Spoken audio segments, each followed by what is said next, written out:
Ito tayo ng sardinas guys na may talbos ng kamote. So ayan, nag-isa na ako ng bawang at saka sibuyas. Ito yung, ayan. Sardinas. Ito ang ulam ko for today guys. Isa-isa muna natin to bago ilagay natin ang ating talbos ng kamote. So ayan guys.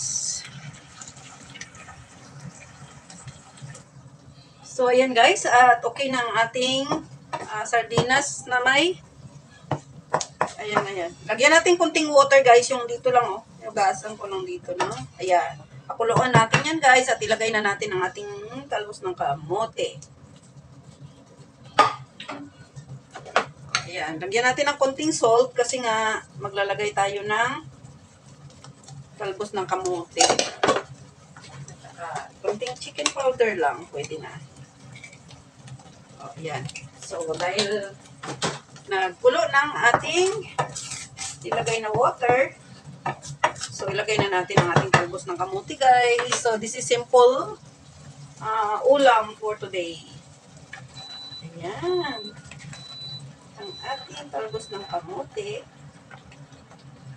At, ayan, takpan na natin yan guys para maluto. Ayan.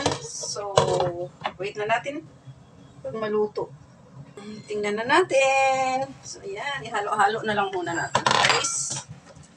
Ating talbos ng kamuti at sardinas.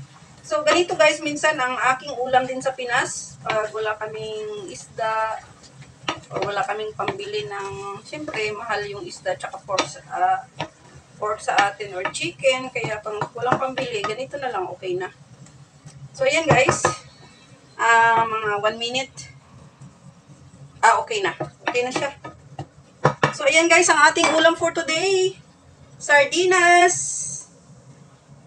with talbos ng kamote. So, ayan guys, ang ating ulam for today. Ayan. Okay.